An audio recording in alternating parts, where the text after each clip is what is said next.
Hi friends, माझ्या YouTube चॅनलमध्ये तुमचं स्वागत आहे. तर आज मी व्हिडिओ बनवला नव्हता का तर दिवसभर आज भावाची खूप आठवण येत होती. माझी आई पण रडत होती का तर रोज म्हणजे मी तिला फोन करते की तिचं काय चाललंय काय नाही बघायला. आज खूप रडत होते आणि त्यात मध्ये तिच्या डोळ्याचं ऑपरेशन झालंय. 2 महिने झालं मी तिला समजून सांगते तरी पण काय समजून सांगावं ती कळाना. कसं तिचं पण काळजाचा तुकडा होता ना. आई म्हणजे लय वेगळी गोष्ट असते. आई होणं म्हणजे लय म्हणजे जन्म देणं एवढंच नसतं. त्या मुलाच्या सुख दुःखात सगळी ती आई सामील असते.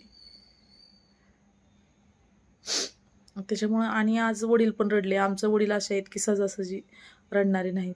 आम्ही पहिल्यांदा म्हणजे आम्ही जन्मल्यापासून मी वडिलांना पहिल्यांदा रडताना बघितलं. माझ्या भावाच्या तिसऱ्याला पहिल्यांदा रडताना मी बघितलं. तर पहिल्या दिवशी पण रडत होते, पण तिसऱ्या दिवशी इतक्या मोठ्याने जोरजोरात रडत होते की खूप जोरजोरात. ते शांत आहेत. एकदा त्यांचं डोकं सटकलं की ते काय नाही, पण कसं शांत माणूस पण कधी कधी राग येऊ शकतो ना शांत माणसाला. ते असं सारखं सारखं रडत नाहीत. आणि आई कशी आहे, ती आई आहे ना, त्याच्यामुळं तिने लय लाडा नवसाने त्याचा लय लाड केला तर लय लाड केलं. आमचा भाऊ हत्तीसारखा होता. आम्हाला माहिती आहे आमचा भाऊ कसा होता कसा नाही. माझ्या इथं गल्लीत ना आला तर सगळी माणसं त्याच्याकडे बघायची.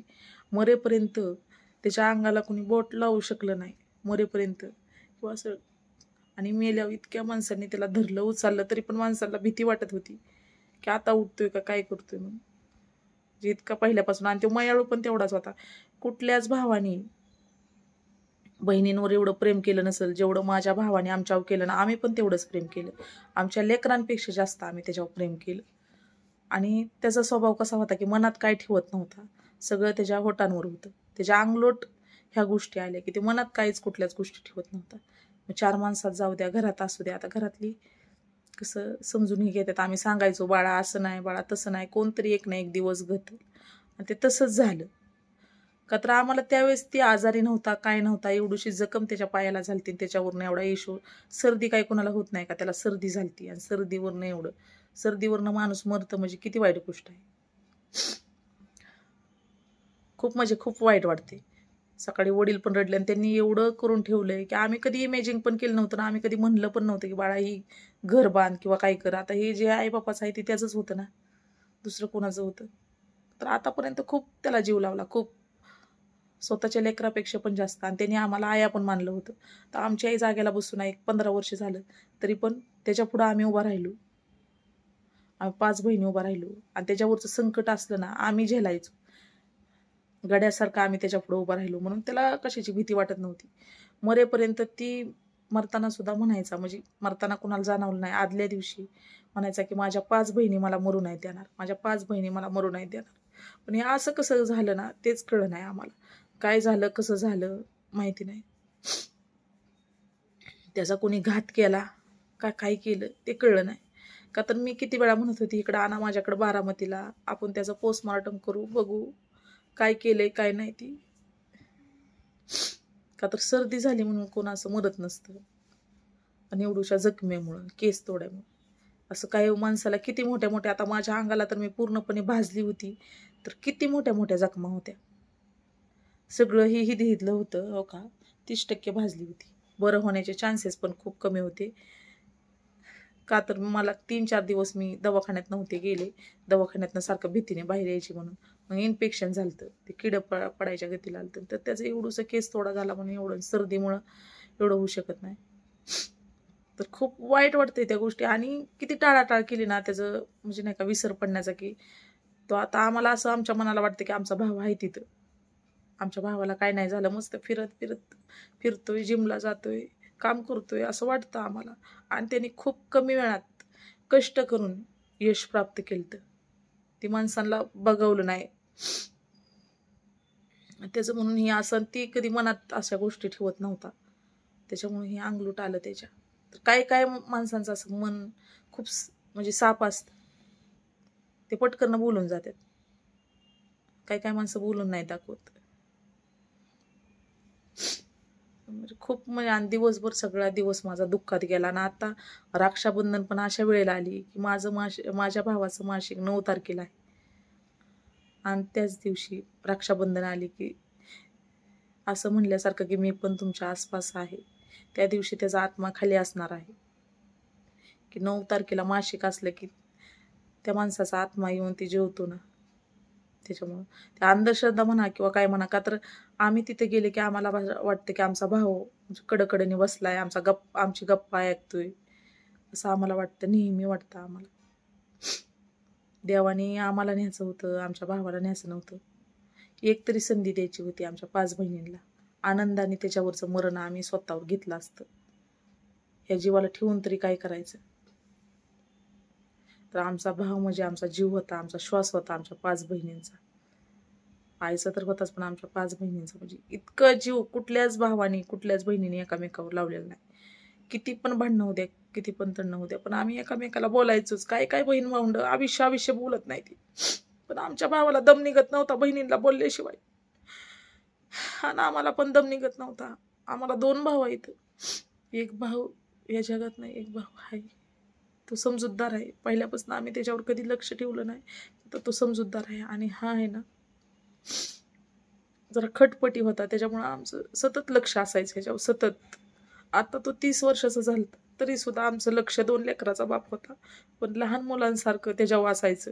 डॉक्टर बाबासाहेब आंबेडकरांची जयंती असली ना, आम्ही गेलो तरी पण ते जयंतीत आम्ही मिरवणुकीला कमी आणि त्याच्या मागे जास्त असायचो.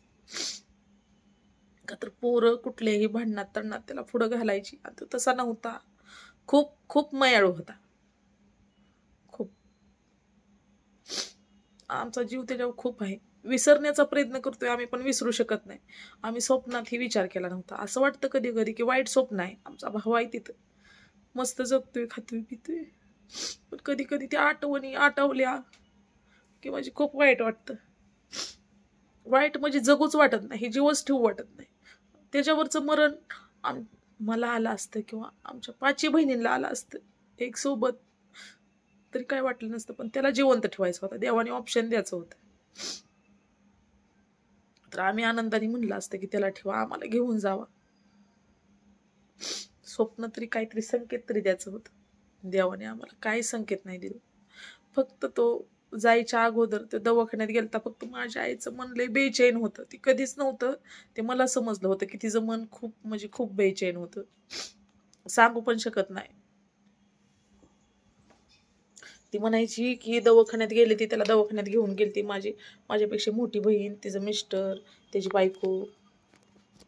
आणि लक्ष देणारी मुळात बायको पाहिजे बरं का. तर तिचं मन खूप बेचैन होतं. ती म्हणायची की दवाखान्यात नेलं ह्याला, पण ह्याचं रक्ताचं रिपोर्ट घरीच राहिल्यात, ते कोण द्यायचं. आता म्हटलं कोण देणार आहे, तुला पण चाला येत नाही. आणि दुसऱ्या दिवशी तर अशी बातमी आली आणि मी जाणार होती बघायला. तेवढ्यात आईने मला फोन करून सांगितलं की तो आलाय माघारी म्हणून. आणि दुसऱ्या दिवशी रविवार होता आणि अशी बातमी, इतकी वाईट बातमी आली. हे संकेत. आणि दुसरा संकेत मला भेटला की मी भांडी घासत असताना शनिवारी तर मांजरं ओरडत होती. तेव्हा पण मला कळलं नाही की घास कडू लागला नाही, काय नाही. थोडा जरी संकेत भेटला असता ना, तरी पण तो आता जिवंत असता, मी पळत त्याच्याकडे गेली असती. आणि एकीला कळलं असतं की सगळ्या पळत आल्या असते, हे मला माहिती आहे. का तर आमच्या भावाला काटा जरी मोडला किंवा बहिणीला मोडला तरी भाऊ पळत यायचं, भाऊ बहिणी पळत यायचं. का तर माझ्यावरनं मग मी अनुभवती ना, का तर मी एवढी भाजली, एवढं हे झालं, तर मला एकटं सोडलं नाही माझ्या भावा बहिणींनी. मी जोपर्यंत नीट होत नाही तोपर्यंत मला एकटं सोडलं. मग आमच्या एवढ्या लाडा नवसाच्या भावाला कसं एकटं सोडलं असतं. आणि आम्हीच फक्त रडतोय म्हणून नाही, आमची आई तर खूप रडती. का तर तिचा मुलगा होता, आम्ही 5 जणी पण रडतोय आणि आमचा मोठा भाऊ पण रडतोय. आणि आयुष्यभर तुम्हाला वाटत असेल व्हिडिओ ही करते, मन विरघळायसाठी करतो आम्ही. का तर मला अजूनही वाटते, माझ्या सगळ्या बहिणीला वाटते की तो हाय, हे जगात हाय ती आणि घरी आहे. आम्ही मेलेला असं बघतच नाही. कधी कधी अशी आठवण आली की खूप त्रास होत. असं वाटते जीव जगून तरी काय फायदा आहे की आपला भाऊच नाही लाडाचा. का तर मी एकटीच अशी नाही की माझ्या सगळ्या बहिणी त्याला तेवढाच जीव लावला होता आणि तो पण आम्हाला तेवढाच जीव लावत होता. का तर ह्या जगात एकही भाव असा जन्माला नाही आला की त्याच्या एवढा जीव लावणारा. आता तो रागात बोलायचा पण, आणि त्याला लई कटाकटी 2 दिवसाच्या वर बहिणींना बोलणं जमत नव्हतं. तो लगेच बोलायचा, महिनाभर जरी नाही आम्ही बोललो तरी लय अस्वस्थ व्हायचा, लय अस्वस्थ, म्हणजे त्याच्यासारखं असं अस्वस्थ कोण होत नव्हतं. आम्हाला पण त्याला बोलल्याशिवाय कटत नव्हतं. ते असं तोंडावर बोलायचा. आणि आमचा छोटा भाऊ होता, लाडका होता, आमच्या लेकरासारखा होता. ती आमचं लेकरू एका साईडला व आमचा भाऊ एका साईडला. लेकरांना सुद्धा विसाळ वाटायचा त्याच्याविषयी, आमच्यापेक्षा जास्त जीव त्याला लावती म्हणून.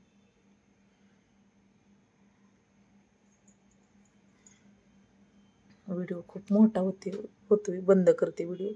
मला काय बोलावं ती सुद्धा सुसा.